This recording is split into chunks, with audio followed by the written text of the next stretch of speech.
35192. Want to send me a text? AlanCoxShow.com. You can watch live there. Who's helping out today? Durbert Skunkslington. Wow, that's great. Thank you so much, Durbert Skunkslington. Always it's an honor. It is an honor. Yeah. It is a privilege.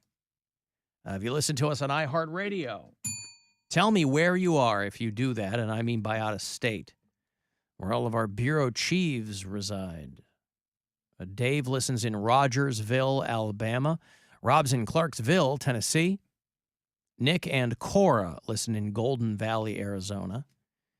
DJ's in Newton, West Virginia. Andy's in Denver. Mike's in Fargo. People told you about your name drop on Rick Glassman's podcast? Yeah, I've heard about that from a few people. Pretty nice. Did you listen to it? No. I like Rick. He hasn't been on he's from Shaker Heights, but he's been in L.A. for a long, long time, and he hasn't been on this show in over a decade. I mean, very early days of my time here. He was on a show called The Undateable many years ago, and then he just did stand-up, and he's funny, but I didn't see him on shows. But he's currently on a show I like a lot called Not Dead Yet. And when that show premiered, I was like, oh, hey, Rick Glassman. I hadn't seen him in anything for a long, long time. And he has a podcast called Take Your Shoes Off, where he just talks to different comics and actors and whatever. And he was talking to Anders Holm, who is one of the guys that was in Workaholics. He and Adam Devine and Blake, I forget what Blake's name is, but Anders and Adam Devine have had pretty good careers. Blake's been a little rockier, but Anders is currently, if you're watching the Dr. Teeth Muppet television show over on Disney Plus, Anders Holm is in that. And he was in the Mindy Project and, tall, good-looking dude. They were talking about Rick Glassman getting into stand-up in Cleveland many years ago. I tried stand-up, and then I was like, oh, this is kind of cool. And, you see some people who are like, oh, that guy's good. Who did you see that you were like, oh, that guy's good? Bill Squire.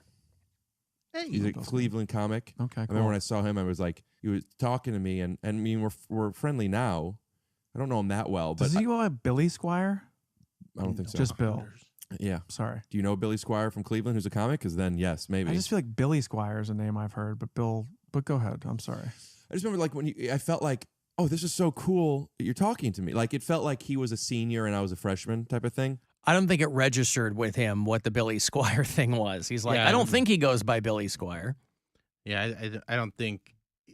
But whatever. I mean, that's nice. Great. And Rick's a good guy, and he's funny. And that podcast he has is very popular, so that's very cool. Yeah. And, so. I think he has a couple different podcasts. Yeah, he's got. Well, Shoes Off podcast is the big one that he's on that gets a lot of traction. He's had some awesome guests on there, too.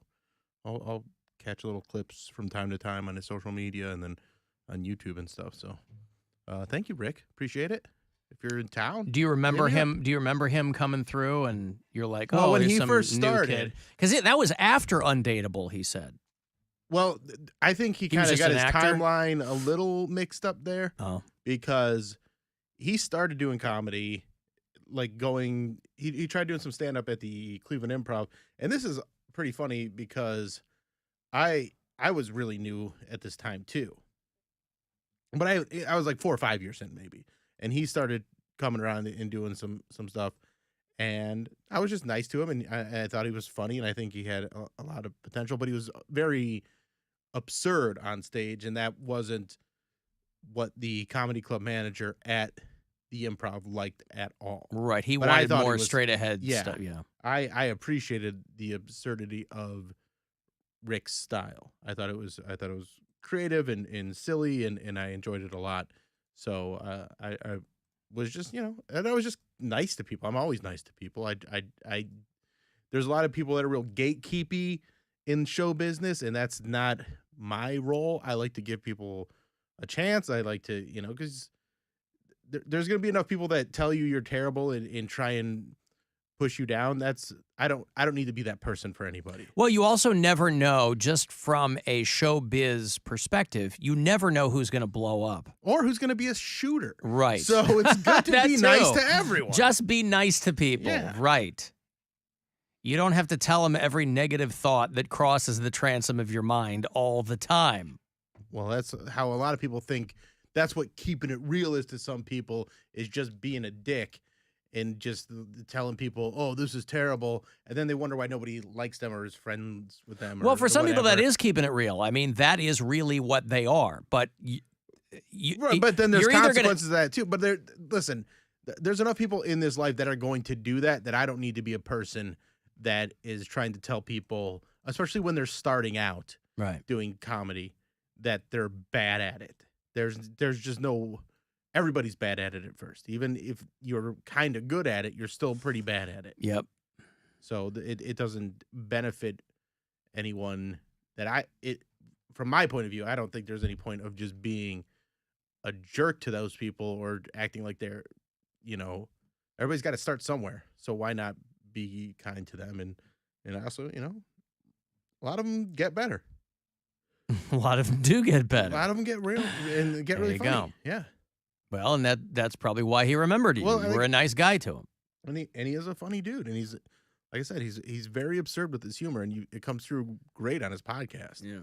And even some of the stuff he does on stage, like he likes setting up silly situations, and especially with the rise in popularity of crowd work stuff, he does a lot of bits making fun of crowd work comedy that I absolutely love. Because I do a lot of crowd work too, but he'll like have a plant that comes on stage, and then they like get into like a fake fight, but it's very obviously like choreographed and like it's over the top silliness.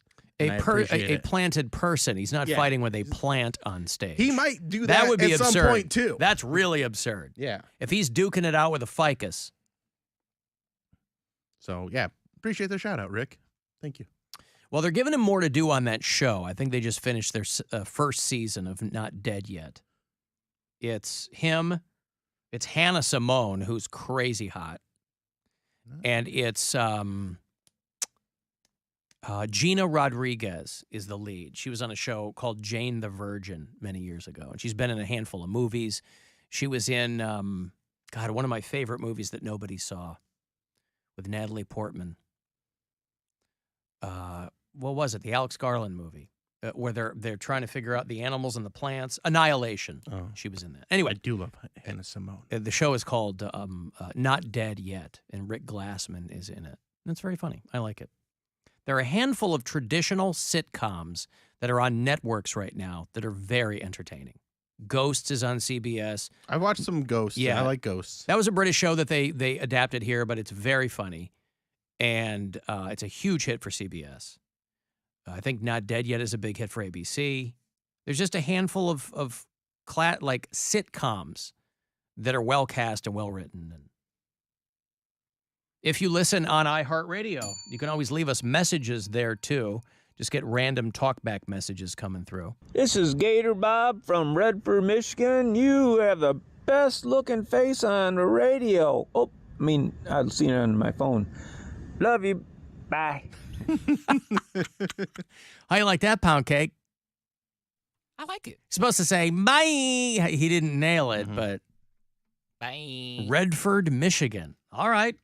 Well, if that was meant for me, you think that was meant for me, or do you think that he doesn't realize who he's hitting up? I mean, Redford's right there in your suburban Detroit. Not too far from Hamtramck. It's Poundcake's favorite place. I went there one time, and I didn't even know that wasn't the gay district. He didn't know. Well, it's near the Detroit Institute of Art, so, Well, I drove through there. Shades of difference. It was funny because when we were heading up... you were headed to Ferndale. Well, we didn't end up going to Ferndale. We didn't know that was like the gay district. We just saw like a place that said gay club. All the rest of them said gay bars. I was like, I want to go dance. So we went the opposite direction, and we had to go through... Hamtramck to get there. Yeah. But when we checked into our hotel was in Warren, Michigan. And we told the guy at the front desk, like, "Oh my God, you don't know what we had to go through to get here." and then going up the elevator, because he kind of like chuckled, and I'm like, "This dude probably lives in this area," and we're just like crapping all over. Yeah, you're like his tourists. neighborhood. You're like, what's going on around here? Oh my God! Did you see that house? Like, just someone literally lives in a house that has no roof, like nothing. Just Yeah, no but people in Detroit know what Detroit is. Dude's I just out mean, mowing his lawn. I'm like, don't you know excuse me, sir? Yeah. Don't you know your house doesn't have a top? Like, what are you Wait, mowing? they top. don't have a roof, but they're out there mowing the lawn. Shirtless, blasting music, and just da-da-da-da-da, gonna walk back inside. Like, he's like, my house is full of tops. Your What are you house talking doesn't about? Have a top. I meant a roof. Say they're coming on Tuesday to install. No. You're not getting your roof changed. You don't have a roof, sir. They're coming to install the roof. There's That's why opening- people are buying homes in Detroit for like $16,000 and then fixing them up and selling them for $700,000. Ain't no way. Yes. You can't do that on a street like where I saw. You can do it anywhere you want. No, you can't. Well, Ferndale, though, is like the big gay neighborhood of Detroit. But I'm not talking about Ferndale. I'm talking about the Hamtramck, wherever you said. That's just outside. Oh, it's well. on the way up to. That's where we were. We were driving through. It's in the middle of being gentrified. I think we were driving up the highway to get to Warren, and then we got off, and then it was Van Dyke Road. So anything off of Van Dyke Road, I think that's what we said to the guy. I was like, oh my gosh, we didn't want to. I had to stop and pee, but I was like, I don't want to get off of Van Dyke Road because I don't know what they're gonna be doing. And yeah, but Hamtramck is like it's like a little. They have farmers markets, Stop and it. it's. I'm serious. It's not that bad. You drove through, for one thing. So if you drive through any neighborhood, especially in Detroit, I mean, you're gonna see some stuff. I didn't know if we were allowed to like stop at a traffic light. I was like, I think this is one of those neighborhoods Allowed. where I was like, I think it's like a unwritten rule where you don't stop at the stoplights. I was like, I think this may be one of those neighborhoods because people was wilding. Like it was like driving again. I don't drive through East Cleveland often. It was the same type of feel. But because I wasn't familiar with this one, I'm like, these people know that this is like unsafe, right? Like kids just wandering in their diaper, like la la la. Yeah, but if that's their neighborhood, I know. I mean, I know. It's just I've been sheltered. So yes, take well, what I say with a grain of salt. But some of those if you're driving through Belmont or something like that, But yes, you you gotta better roll them up. But it's gonna take a lot more than someone buying a house for $7,000 and they'd be like, okay, well I fixed it up. Like, well, we have a whole neighborhood. Like you're making your house a target if you buy a house in this neighborhood. I'm just and saying fix it there up. are from downtown out, there are neighborhoods that are in Detroit. It's why it's such a hot property market right now because people are buying spaces. We just had friends that moved back from Denver. They'd been in Denver for a long time, and the wife is from the Detroit area. The husband's like from out near my area, but they moved back. They moved to Detroit and bought a place like down the street from Comerica Park, which used to be you didn't do anything once you got outside, And their places are nice, and there's a lot of people that are getting in right now. Again, I don't know which way you went, but I mean, going from downtown to Ferndale is not something where you're really going to have to. Well, he's also full of anxiety, so like I know. everything that's It all- a little bit different really freaks him out. But what I'm saying is all it takes is a few times through something like that, and you realize, oh, I'm still fine and in one piece. And these are neighborhoods where people live, They have and people get home every night not murdered, and True. they're fine, There's a place called Hamtramck Disneyland, and it's a house. Oh, yeah. There's a house with a bunch of makeshift roller coasters in the back. Did you stop and go? No, I just Oh. Googled it because I wanted to make sure I had my sources right. I wanted to make sure I had my facts right. And again, yes, I am riddled with anxiety, and I was telling my boyfriend at the time, I'm like, okay, but you do see that house with no roof, right? He's like, yeah. I'm like, so did you look it up on Google Maps? I was like, are you sure where we're staying is safe? He's like, yeah, it's safe as safe could be in Detroit. I said, oh, man. God, you can't take Poundcake anywhere. No. But we were fine. We made it out. Anyway, that dude in Redford, apparently some pretty cute. What do you say, Bob? Best face. No, what was he call himself? I don't remember. This is Gator Bob from Listen, if you can't take a compliment from Gator Bob, I don't know what to tell you. This is Gator Bob from Redford, Michigan. You have the best looking face on the radio. Oh, I mean, I've seen it on my phone. Love you. Bye. You sure got a purty mouth down there. Well, listen, there you go. If you had told me this morning, hey, Gator Bob is going to make your day, I would have said, what the hell are you talking about? Alan, did you have a stroke? Billy Squire is very real and very 80s. No, I know. I'm saying that when Anders Holm referring to Billy Squire, I don't think Rick Glassman was picking up on what he was talking about. I don't think either of them really remember or know Billy Squire. Oh, really? I don't think so. Oh, man. How old is Rick Glassman? He's got to be 40. No, he's not 40. Oh, really? He's probably 35. Oh, okay. Maybe, well, then maybe not. Maybe 36. Yeah. Alan, they did that in Indianapolis, bought up all the rundown neighborhoods, completely flipped the houses, and pushed all the low-income people away from downtown. That is the problem with gentrification, is it's this giant cycle where people get priced out of their own homes. And so, again, that is nothing that is being done. Michigan got a lot to work with. What's that? I said Michigan has a lot to work with. There's a lot. Yeah, once the bottom kind of falls out and it comes back around full circle, then because what you have is people getting priced out of other cities and looking to move to what is still a large metro area, but is livable. So people go, I can't afford to live in the Bay Area anymore. That's how Denver blew up. That's how Austin blew up. That's how Portland blew up. Well, now those cities are on the other side of that, where it's impossible to afford a place in Denver. So then those people go somewhere else. So that's why when you read, they're like, here are the cities that are blowing up. Boise, Idaho, Des Moines, Iowa. It's just that Detroit is not an up-and-coming town. It's still a large metropolitan area. Cleveland is not an up-and-coming town. It's a large metropolitan area. It is not doing what it should be doing with its land. They're completely wasting a lakefront city by not developing it the way that they could. So everybody goes to Columbus. But the difference is Columbus. Are you saying that people would like there to be buildings and activities on the lakefront? Alan. Alan. This ain't No, New listen, York City. what I'm saying, like Columbus, Ohio, by population, is the second largest city in the Midwest, okay? It's a huge drop-off, sure, but by population, it's Chicago, then Columbus. But there's nothing around Columbus. So that's what I'm why saying. It's an Columbus is overgrown cowtown college on a river, but they're killing it because in Cleveland, I mean, you have a city like Cleveland. You have all of Northeast Ohio is considered Cleveland. No. Yes, it is. All of Northeast Ohio is considered Cleveland? I'm talking about Cleveland proper, where you have a city with like pre-existing natural amenities. It's on a lake.